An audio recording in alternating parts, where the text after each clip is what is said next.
विष्णु भगवान की जय। बृहस्पति भगवान की जय। प्राचीन काल में भारत में एक राजा राज्य करता था। वह बड़ा ही प्रतापी और दानी था। वह नित्य मंदिर में दर्शन करने जाता तथा ब्राह्मण और गुरु की सेवा किया करता था। उसके द्वार से कोई भी निराश होकर नहीं लौटता था। वह प्रत्येक गुरुवार को व्रत एवं पूजन करता था।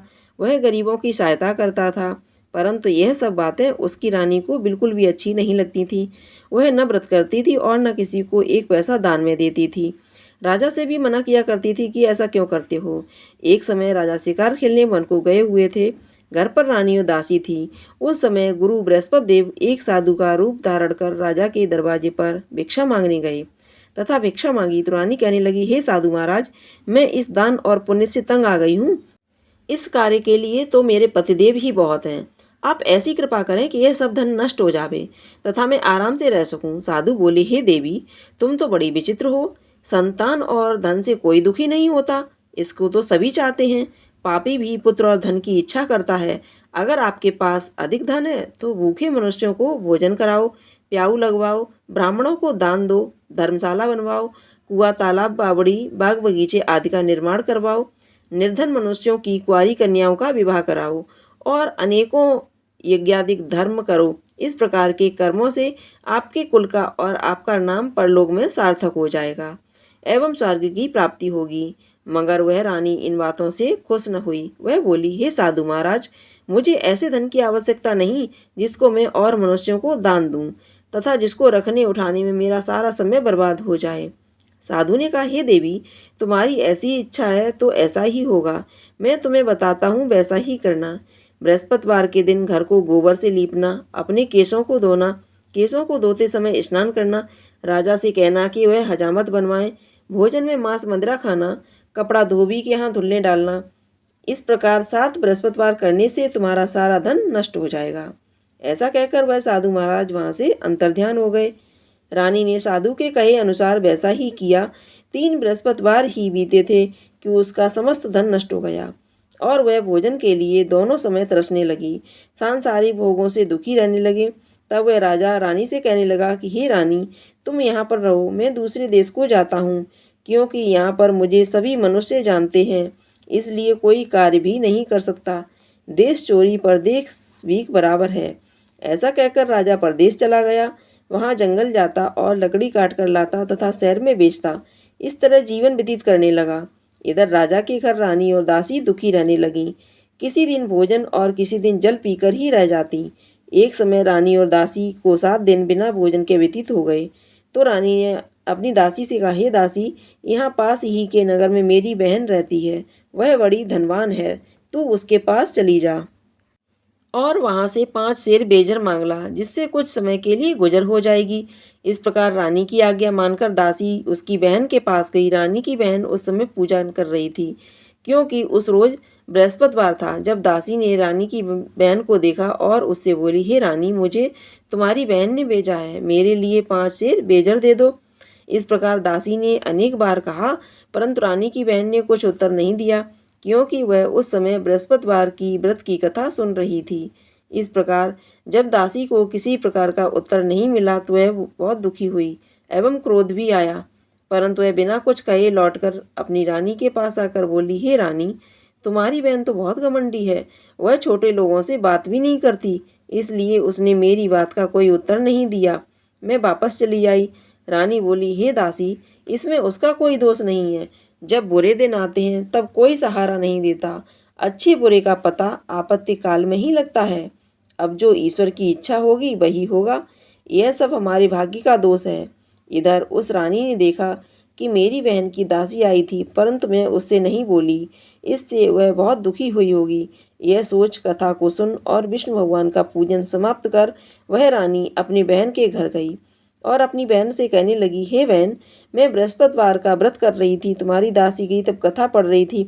जब तक कथा होती है तब तक न उठते हैं न बोलते हैं, इसलिए मैं नहीं बोली। कहो दासी क्यों गई थी? रानी बोली, बहन, हमारे यहाँ अनाज नहीं था, वैसे तुमसे कोई बात छिपी नहीं है, इस कारण मैंने दासी को तुम्हारे पास 5 सेर बेजर लेने के लिए भेजा था। रानी बोली, बहन, बृहस्पति भगवान सभी मनोकामना पूर्ण करते हैं। देखो शायद तुम्हारे घर में अनाज रखा हो। इस प्रकार का वचन जब रानी ने सुना तो वह घर के अंदर गई और वहाँ उसे एक घड़ा बेजर का भरा मिल गया।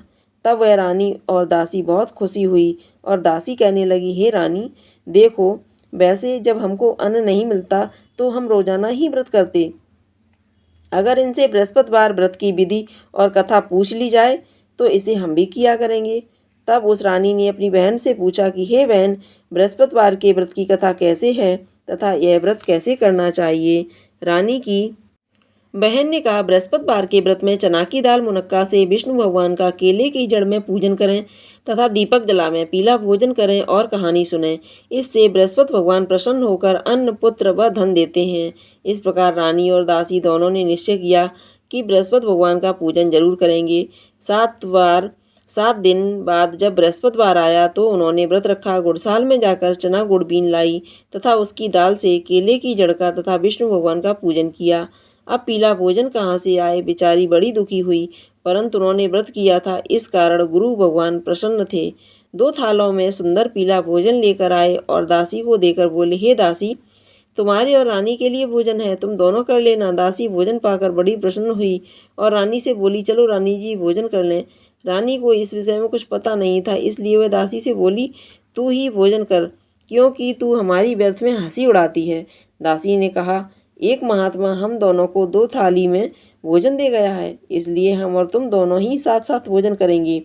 इस प्रकार रानी और दासी दोनों ने गुरु भगवान को नमस्कार कर भोजन आरंभ किया तथा अब वह प्रत्येक बृहस्पतिवार को गुरु भगवान का व्रत और विष्णु पूजन करने लगी।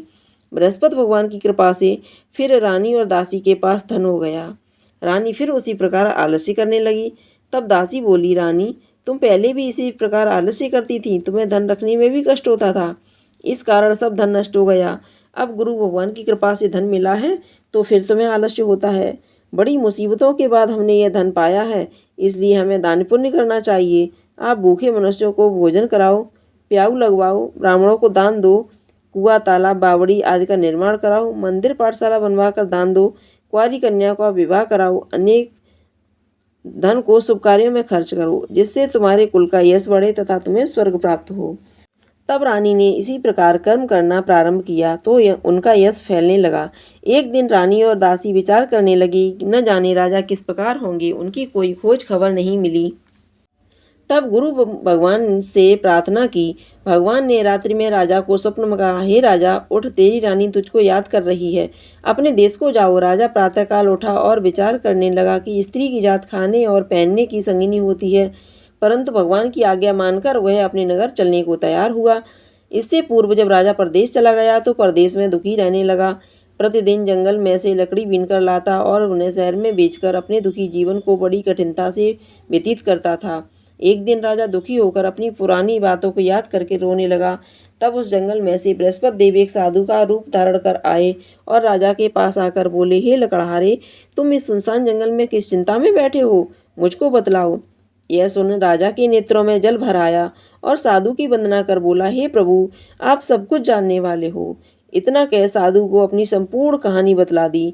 साधु रूपी भगवान बोले, हे राजा, तुम्हारी स्त्री ने बृहस्पति देव का अपमान किया था, जिस कारण तुम्हारी यह दशा हुई। अब तुम किसी प्रकार की चिंता मत करो, भगवान तुम्हें पहले से अधिक धनवान करेगा।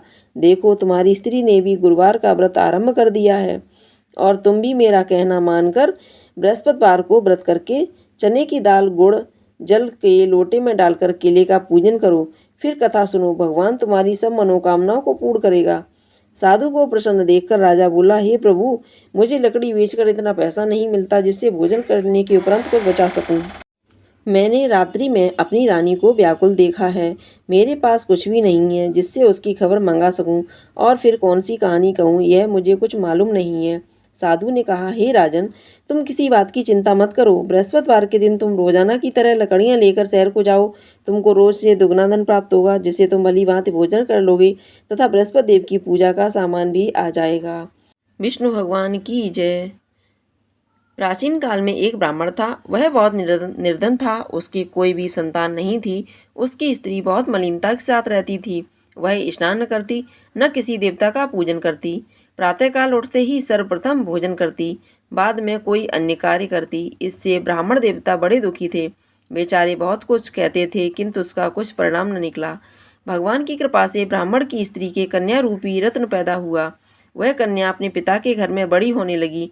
वह बालिका प्रातः स्नान करके विष्णु भगवान का जप करती तथा बृहस्पतिवार को व्रत भी करती। अपने पूजा पाठ को समाप्त करके वह स्कूल जाती तो अपनी मुट्ठी में जौ भर के ले जाती और उसको पाठशाला के मार्ग में डालती जाती। तब ये जौ स्वर्ण के हो जाते। लौटते समय उन्हें बीनकर घर को ले आती थी। एक दिन बालिका सूप में सोने के जौ को फटक कर साफ कर रही थी कि उसके पिता ने देख लिया। कहा, बेटी, सोने के जौ को फटकने के लिए सोने का सूप होना चाहिए। दूसरे दिन गुरुवार था। इस कन्या ने व्रत रखा और बृहस्पति देव से प्रार्थना करके कहा, हे प्रभु, मैंने आपकी पूजा सच्चे मन से की हो तो मेरे लिए सोने का सूप दे दो। बृहस्पति देव ने उसकी प्रार्थना स्वीकार कर ली। रोजाना की तरह वह कन्या जौ फैलाती हुई जाने लगी। जब लौटकर जौ बीन रही थी तो बृहस्पति देव की कृपा से सोने का सूप मिला। उसे वह घर ले आई और उसमें जौ साफ करने लगी, परंतु उसकी माँ का वही ढंग रहा। एक दिन की बात है कि वह कन्या सोने के सूप में जौ साफ कर रही थी। उस समय उस शहर के राजा का पुत्र वहां होकर निकला। इस कन्या के रूप और कार्य को देखकर मोहित हो गया तथा अपने घर आकर भोजन तथा जल त्याग कर उदास होकर लेट गया। राजा को जब इस बात का पता लगा तो अपने मंत्रियों के साथ उसके पास गए और बोले, हे बेटा, तुम्हें किस बात का कष्ट है? किसी ने अपमान किया है अथवा और कारण हो सो कहो, मैं वही कार्य करूँगा जिससे तुम्हें प्रसन्नता हो। अपने पिता की राजकुमार ने बातें सुनी तो वह बोला, मुझे आपकी कृपा से किसी बात का दुख नहीं है। किसी ने मेरा अपमान नहीं किया है, परंतु मैं उस लड़की के साथ विवाह करना चाहता हूँ जो सोने के सूप में जौ साफ कर रही थी। यह सुनकर राजा आश्चर्य में पड़ा और बोला, हे बेटा, इस तरह की कन्या का पता तुम ही लगाओ, मैं उसके साथ तेरा विवाह अवश्य करा दूंगा। राजकुमार ने उस लड़की के घर का पता बतलाया। तब मंत्री उस लड़की के घर गए और ब्राह्मण देवताओं को सभी हाल बतलाया। ब्राह्मण देवता राजकुमार के साथ अपनी कन्या का विवाह करने के लिए तैयार हो गए तथा विधि विधान के अनुसार ब्राह्मण की कन्या का विवाह राजकुमार के साथ हो गया। कन्या के घर से जाते ही पहले की बात उस ब्राह्मण देवता के घर में गरीबी का निवास हो गया। अब भोजन के लिए भी अन्न बड़ी मुश्किल से मिलता था। एक दिन दुखी होकर ब्राह्मण देवता अपनी पुत्री के पास गए। बेटी ने पिता की दुखी अवस्था को देखा और अपनी माँ का हाल पूछा। तब ब्राह्मण ने सभी हाल का कन्या ने बौसा देकर अपने पिता को विदा कर दिया। इस तरह ब्राह्मण का कुछ समय सुखपूर्वक व्यतीत हुआ। कुछ दिन बाद फिर वही हाल हो गया। ब्राह्मण फिर अपनी कन्या के यहाँ गया और सभी हाल कहा तो लड़की बोली, हे पिताजी, आप माताजी को यहाँ लेवा लाओ, मैं उन्हें विधि बता दूं जिससे गरीबी दूर हो जाए। वह ब्राह्मण देवता अपनी स्त्री को साथ लेकर पहुँचे तो पुत्री अपनी माँ को समझाने लगी, हे माँ, तुम प्रातःकाल उठकर सर्वप्रथम स्नान आदि करके विष्णु भगवान का पूजन करो तो सब दरिद्रता दूर हो जाएगी। परंतु उसकी माँ ने एक भी बात नहीं मानी और प्रातःकाल उठकर अपनी पुत्री के बच्चों की जूठन को खा लिया। यह देखकर उसकी पुत्री को भी बहुत गुस्सा आया और रात को कोठरी से सभी सामान निकालकर उसमें अपनी माँ को बंद कर दिया। प्रातःकाल उसे निकालकर स्नान आदि करा के पाठ कराया तो उसकी माँ की बुद्धि ठीक हो गई और फिर प्रत्येक बृहस्पतिवार को व्रत रखने लगी। इस प्रकार व्रत के प्रभाव से उसकी माँ भी बहुत ही धनवान पुत्रवती हुई और बृहस्पति देव जी के प्रभाव से स्वर्ग को प्राप्त हुई तथा वह ब्राह्मण भी सुखपूर्वक इस लोक के सुख भोग कर स्वर्ग को प्राप्त हुई। इस तरह कहानी कहकर साधु देवता वहाँ से अलोप हो गए। धीरे धीरे समय व्यतीत होने पर फिर वही बृहस्पतिवार का दिन आया। राजा जंगल से लकड़ी काटकर किसी शहर में बेचने गया। उसे उस दिन से अधिक पैसा मिला। राजा ने चना गुड़ आदि लाकर बृहस्पतिवार का व्रत किया। उस दिन से उसके सभी दुख दूर हुए। परंतु जब दोबारा बृहस्पतिवार का दिन आया तो बृहस्पतिवार का व्रत करना भूल गया। इस कारण बृहस्पति भगवान नाराज हो गए। उस दिन से उस नगर के राजा ने विशाल यज्ञ का आयोजन किया तथा शहर में घोषणा कर दी, कोई भी मनुष्य अपने घर में भोजन न बनाए, न आग जलावे, समस्त जनता मेरे यहाँ भोजन करने आए। इस प्रकार इस आज्ञा को जो न मानेगा उसके लिए फांसी की सजा दी जाएगी। इस तरह की घोषणा संपूर्ण नगर में करवा दी गई। राजा की आज्ञा अनुसार शहर के सभी लोग भोजन करने गए तो लेकिन लकड़ारा कुछ देर से पहुंचा, इसलिए राजा उसको अपने साथ घर में लिवा ले गए और ले जाकर भोजन करा रहे थे तो रानी की दृष्टि उस खूंटी पर पड़ी जिस पर उसका हार लटका हुआ था। वहां पर दिखाई न दिया। रानी ने निश्चय किया कि मेरा हार मनुष्य ने चुरा लिया है। उसी समय सैनिकों को बुलाकर उसको जेलखाने में डलवा दिया। जब राजा जेलखाने में पड़ गया, बहुत दुखी होकर विचार करने लगा कि न जाने कौन से पूर्व जन्म के कर्म से मेरे लिए यह दुख प्राप्त हुआ है। उसी साधु को याद करने लगा जो कि जंगल में मिला था। उसी समय तत्काल बृहस्पति देव साधु के रूप में प्रकट हो गए और उसकी दशा को देखकर कहने लगे, अरे मूर्ख, तूने बृहस्पति देव की कथा नहीं करी, इस कारण तुझे दुख प्राप्त हुआ है। अब चिंता मत कर। बृहस्पतिवार के दिन जेलखाने के दरवाजे पर रुपए पड़े मिलेंगे, उनसे तू बृहस्पति देव की पूजा करना, तेरे सभी कष्ट दूर हो जाएंगे। बृहस्पतिवार के रोज उसे रुपए पड़े मिले। राजा ने कथा कही। उसी रात्रि को बृहस्पति देव ने उस नगर के राजा को स्वप्न में कहा, हे राजा, तुमने जिस आदमी को जेल खाने में बंद कर दिया है वह निर्दोष है, उसे छोड़ देना। रानी का हार उसी खूंटी पर लटका है, अगर तू ऐसा नहीं करेगा मैं तेरे राज्य को नष्ट कर दूंगा। इस तरह के रात्रि स्वप्नों को देखकर राजा प्रातःकाल उठा और खूंटी पर हार देखकर लकड़हारे को बुलवाकर क्षमा मांगी तथा राजा के योग्य सुंदर वस्त्र आभूषण देकर विदा किया। साधु की आज्ञा अनुसार राजा अपने नगर के निकट पहुंचा। तब तो उसे बड़ा आश्चर्य हुआ। नगर में पहले से अधिक बाग तालाब हुए और बहुत सी धर्मशालाएं मंदिरात बन गई हैं। राजा ने पूछा, किसका बाग और धर्मशाला है? तब नगर के सब लोग कहने लगे कि यह सब रानी के हैं। राजा को आश्चर्य हुआ कि गुस्सा भी आया। जब रानी ने खबर सुनी कि राजा आ रहे हैं तो उसने दासी से कहा, हे दासी, देख राजा हमको कितनी बुरी हालत में छोड़ गए थे, वह हमारी ऐसी हालत देखकर लौट न जाए, इसलिए दरवाजे पर खड़ी हो जा। रानी आज्ञा अनुसार दरवाजे पर खड़ी हो गई। राजा आए तो उन्हें अपने साथ घर में लिवा लाई। तब राजा ने क्रोध करके अपनी तलवार निकाली और पूछने लगे, यह बताओ यह धन तुम्हें कैसे प्राप्त हुआ? तब राजा ने कहा कि 7 रोज बाद तो सभी बृहस्पति देव का पूजन करते हैं, परंतु मैं रोजाना दिन में 3 बार कहानी कहा करूंगा तथा रोज व्रत किया करूंगा। अब हर समय राजा के दुपट्टे में चने की दाल बंधी रहती तथा दिन में 3 बार कहानी कहता। एक रोज राजा ने विचार किया, चलो अपनी बहन के यहाँ हो आवे। इस तरह निश्चय कर राजा घोड़े पर सवार हो अपनी बहन के यहाँ को निकला। मार्ग में उसने देखा कुछ आदमी मुर्दे को लिए जा रहे हैं। उन्हें रोककर कहने लगा, अरे भाइयों, मेरी बृहस्पतिवार की कहानी सुन लो। वे बोले, हमारा आदमी मर गया है, इसको अपनी कथा की पड़ी है। परंतु कुछ आदमी बोले, अच्छा कहा, हम तुम्हारी कथा भी सुनेंगे। राजा ने दाल निकाली। जब कथा आधी हुई थी कि मुर्दा हिलने लगा और जब कथा समाप्त हो गई तो राम राम करके वह खड़ा हो गया। आगे मार्ग में उसी किसान में खेत में हल चलाता मिला। राजा ने उसे देखा और उससे बोला, अरे भैया, तुम मेरी बृहस्पतिवार की कथा सुन लो। किसान बोला, जब तक मैं तेरी कथा सुनूंगा तब तक मैं 4 अरैया जोत लूंगा, जा। इस तरह राजा आगे चलने लगा। राजा करते ही बैल पछाड़ खाकर गिर गए तथा उसके पेट में बहुत जोर से दर्द होने लगा। उस समय उसकी माँ रोटी लेकर आई। उसने जब ये देखा तो अपने पुत्र से सब हाल पूछा। तब बेटे ने सभी हाल कह दिया। बुढ़िया दौड़ी दौड़ी उस घुड़सवार के पास गई और उससे बोली, मैं तेरी कथा सुनूंगी, तू अपनी कथा मेरे खेत पर चलकर ही कहना। राजा बुढ़िया के खेत पर जाकर कथा कही। इससे सुनते ही बैल उठ खड़े हुए तथा किसान के पेट का दर्द बंद हो गया। राजा अपनी बहन के घर पहुंच गया। बहन ने भाई की खूब मेहमानी की। दूसरे रोज प्रातःकाल राजा जगा तो वह देखने लगा कि सब लोग भोजन कर रहे हैं। राजा ने अपनी बहन से कहा कि ऐसा कोई मनुष्य है जिसने भोजन न किया हो, मेरी बृहस्पतिवार की कथा सुन ले। बहन बोली, हे भैया, यह देश ऐसा ही है, पहले यहाँ लोग भोजन करते बाद मन काम करते हैं।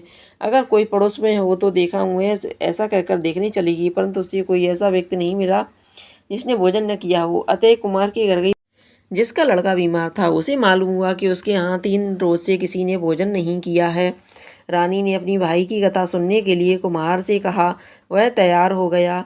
राजा ने उसके यहाँ जाकर बृहस्पतिवार व्रत की कथा कही, जिसको सुनकर उसका लड़का ठीक हो गया। अब तो राजा की प्रशंसा होने लगी। एक रोज राजा ने अपनी बहन से कहा, हे बहन, मैं बृहस्पति हमें अपने घर को जाएंगे, तुम भी तैयार हो जाओ। राजा की बहन ने अपनी सास से पूछा तो सास बोली, हाँ चली जा, परंतु अपने लड़कों को मत ले जाना, क्योंकि तेरे भाई की कोई औलाद नहीं है। बहन ने अपने भैया से कहा, हे भैया, मैं तो चलूँगी मगर कोई बालक नहीं जाएगा। राजा बोला, जब कोई बालक नहीं चलेगा तब तुम ही क्या करोगी? बड़े दुखी मन से राजा अपने नगर को लौट आया। राजा ने अपनी रानी से कहा, हम निर्वंशी राजा हैं, हमारा मुँह देखने का धर्म नहीं है, और इस उदासी के कारण उसने कुछ भोजन भी नहीं किया। रानी बोली, हे स्वामी, बृहस्पति देव हमें औलाद अवश्य देंगे। उसी रात को बृहस्पति देव ने राजा से स्वप्न में कहा, हे राजा, उठ, सोच त्याग, तेरी रानी गर्भ से 9वें महीने में उसके गर्भ से एक सुंदर पुत्र पैदा हुआ। तब राजा बोला, हे रानी, स्त्री बिना भोजन के रह सकती है पर बिना बात कहे नहीं रह सकती, इसलिए जब भी मेरी बहन आए तो मुझसे कुछ मत कहना। रानी जब राजा की बहन ने सो समाचार सुना तो वह बहुत खुश हुई तथा बधाई लेकर अपने भाई के यहाँ आई। तभी रानी ने कहा, घोड़ा चढ़कर तो नहीं, गधा चढ़ी आई। राजा की बहन बोली, भाभी, मैं इस प्रकार न कहती, तुम्हें संतान कैसे मिलती? बृहस्पति देव ऐसे ही हैं, जैसी जिसके मन में कामनाएं हैं सभी को पूर्ण करते हैं। जो सद्भावना पूर्वक कथा पढ़ता है अथवा सुनता है, दूसरों को सुनाता है, बृहस्पति देव की सभी मनोकामनाएं पूर्ण करते हैं, उनकी सदैव रक्षा करते हैं। संसार में जो मनुष्य सद्भावना से गुरु भगवान का पूजन करते हैं, सच्चे व्रत हृदय से करते हैं तो उनकी सभी मनोकामनाएं पूर्ण होती हैं। जैसी सच्ची भावना से रानी और राजा ने उनकी कथा का गुणगान किया तो उनकी सभी इच्छाएं बृहस्पति देव जी ने पूर्ण की थी। इसीलिए कथा सुनने के बाद प्रसाद लेकर जाना चाहिए। हृदय से उनका नमन करते हुए जयकारा बोलना चाहिए। बोलो बृहस्पति देव की जय, बोलो विष्णु भगवान की जय। तो दोस्तों ये कथा अगर आपको पसंद आई है तो कमेंट में जा कर के विष्णु भगवान की जय अवश्य लिखिएगा। अगर आपका कोई सवाल है तो कमेंट बॉक्स में पूछ सकते हैं। साथ ही साथ इस वीडियो को लाइक कीजिएगा, शेयर कीजिएगा। अगर आपने अभी तक हमारे चैनल को सब्सक्राइब नहीं किया है तो चैनल को सब्सक्राइब करके बेल आइकन को अवश्य दबा दीजिएगा। विष्णु भगवान की जय, बृहस्पति देव भगवान की जय।